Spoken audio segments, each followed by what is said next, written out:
विद्यार्थियों, आज का जो टॉपिक है वो बीए पार्ट प्रथम वर्ष के विद्यार्थियों के लिए एंशिएंट इंडियन हिस्ट्री, प्राचीन भारत का इतिहास, जो उनके प्रथम एवं द्वितीय प्रश्न पत्र है, उन प्रश्न पत्रों के लिए एक शॉर्ट वीडियो मैंने तैयार किया है कि भारत में जब फाहियान ने भारत की यात्रा की और उसने जो अपनी यात्रा के दौरान जो भारत की आंखों देखी स्थिति थी यहाँ की, उसके बारे में उल्लेख अपने जो ग्रंथ है उस ग्रंथ में किया है। आप सभी जानते हैं कि प्राचीन काल, मध्यकाल और आधुनिक काल, इन तीनों कालों में हमें विदेशी यात्रियों के वृत्तांत हमारे भारतीय इतिहास को एक दिशा देते हैं। तार्किक आधार पर उनके द्वारा लिखित ग्रंथों में भारत के सामाजिक, धार्मिक, राजनीतिक, आर्थिक, सांस्कृतिक इत्यादि विविध क्षेत्रों में हमें महत्वपूर्ण जानकारी प्राप्त होती है। फाहियान जो एक चीनी यात्री था, फाहियान की यात्रा भारत में 399 ईस्वी में फाहियान भारत में आता है और 411 ईस्वी तक वो भारत में रहता है। चीनी यात्रियों का भारत में आगमन भारतीय इतिहास को दिशा तो देता ही है, साथ ही तात्कालीन समय की स्थितियों के पक्ष को भी हमारे सम्मुख रखता है। चीनी यात्री फाहियान जो चंद्रगुप्त विक्रमादित्य के समय भारत में आया और इसने 399 ईस्वी में भारत में प्रवेश किया। इसके द्वारा जो ग्रंथ लिखा गया, फो को की रचना इसके द्वारा की गई और इस ग्रंथ में फाहियान द्वारा जो भारत में यात्रा की गई, उस यात्रा का आंखों देखा हाल, यानी यहाँ की जो स्थितियाँ इसने देखी, उनका वर्णन उसके द्वारा किया गया है। 411 ईस्वी में फाहियान भारत की यात्रा कर लौट जाता है।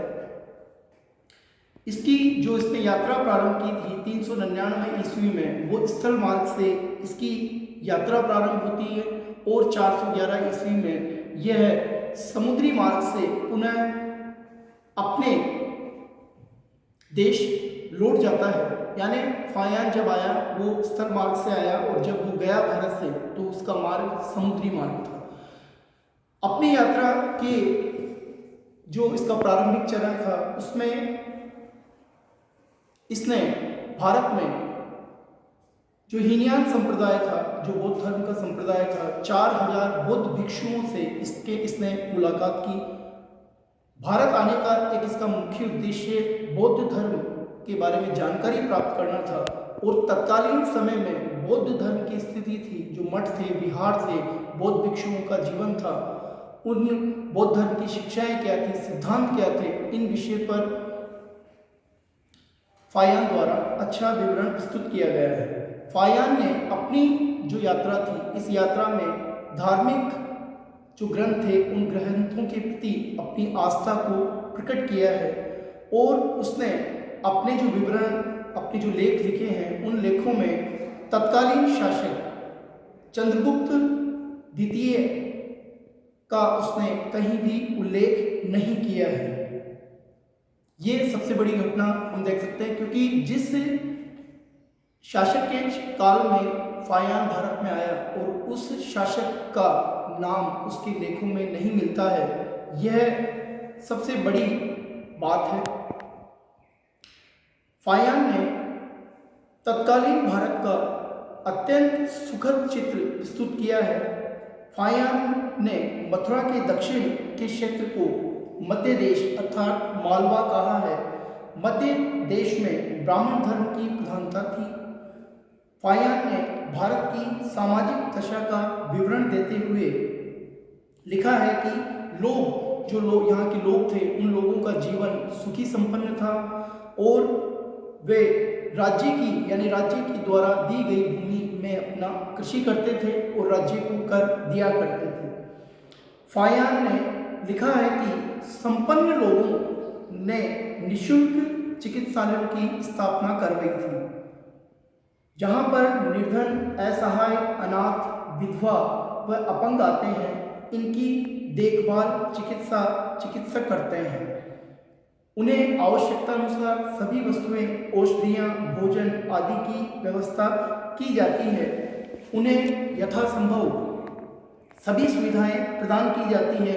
ठीक होने के उपरांत वह अपने घर लौट जाते हैं। ऐसा विवरण फायान के जो यात्रा वृत्तांत है उस यात्रा वृत्तांत में हमें देखने को मिलता है।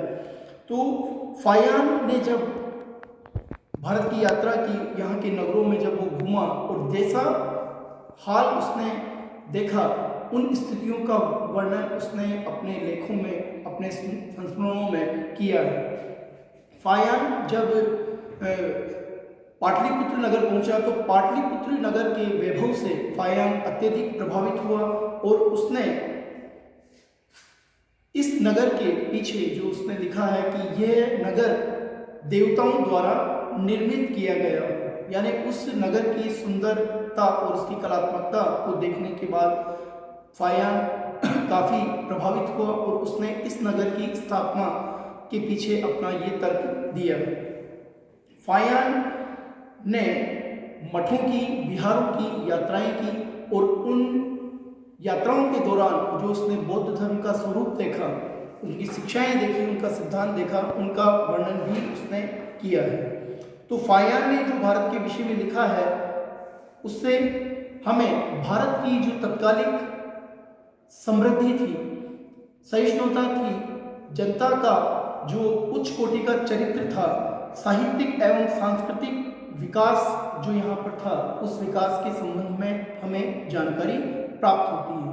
तो फायान की भारत यात्रा, जो चीनी यात्री था उसकी भारत यात्रा, हमें उसके ग्रंथ में लिखित उद्धरणों और विवरणों से हमें भारतीय इतिहास के विषय में प्रमुख जानकारियाँ प्रदान करती हैं। तो समय समय पर ये जो विदेशी यात्री भारत में आते रहे, इनके द्वारा जो हाल देखा गया, उनको हम इनकी रचनाओं को, इनके द्वारा दिए गए उल्लेखों को हम गौण नहीं कर सकते, क्योंकि भारतीय इतिहास की साहित्यिक स्रोत के रूप में इन ग्रंथों की अपनी महत्ता है, अपनी प्रमुखता है। इस वीडियो में हमने फायान के विषय में जानकारी प्राप्त कर उसने जो भारत में जो स्थितियां देखी उन पर हमने बात की है।